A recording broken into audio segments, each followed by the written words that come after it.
Science اور physics نے کائنات کا مطالعہ کیا تو اس نتیجے پر پہنچی کہ کچھ قوانین ہیں، لاز آف نیچر ہے کہ جو اس کائنات کو چلا رہے ہیں، وہ اس کے تابع ہیں، ان قوانین کے یہ تابع ہیں، چل رہی ہے۔ اسلام لاز آف نیچر کا انکار نہیں کرتا، قوانین فطرت کا اسلام انکار نہیں کرتا، لیکن یہ اسلام کا ٹاپک نہیں ہے۔ اسلام کا ٹاپک یہ ہے کہ اسلام آپ کو بتائے گا ہدایت کیسے ملے گی، جنت کا راستہ کیا ہے۔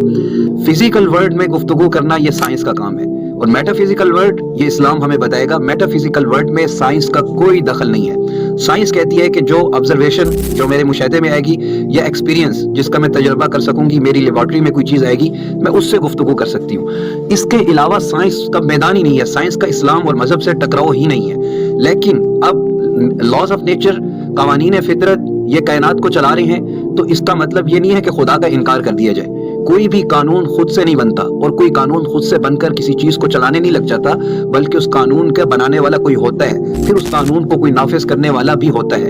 تو یہ تو اس چیز کی دلیل ہے کہ یہ جو لاز آف نیچر ہے، یہ جو قوانین فطرت ہے، اس کا کوئی بنانے والا ہے، اور اس قوانین کو بنا کر پھر ان کو نافذ کرنے والا بھی کوئی ہے۔ سائنس نے مطالعہ کر کے بتا دیا کہ کچھ قوانین ہیں جو کائنات کو چلا رہے ہیں۔ تو یہ قاعدہ کلیہ ہے، اور یہ عقلی بات ہے، اور یہ عقل کے اندر آنے والی بات ہے کہ کہیں پر بھی آپ دکھا دیجئے کہ قانون خود بخود بن گیا ہو اور پھر وہ خود بخود قانون بن کے اس نظام کو چلانا شروع کر دے۔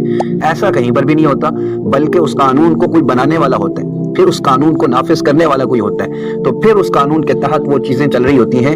تو سائنس نے بتا دیا کہ کچھ قوانین ہیں جس کے یہ کائنات تابع ہے اور چل رہی ہے، تو اس کا مطلب ان قوانین کا بنانے والا کوئی ہے، اور یہ میٹا فزیکل ورلڈ سے تعلق رکھتا ہے۔ تو یہ سائنس نہیں بتائے گی، یہ خدا کا قرآن بتائے گا، اور اس سائنس کے اس کلیے پر، سائنس کے اس نظریے کی بنیاد پر خدا کے وجود کا انکار نہیں کیا جا سکتا۔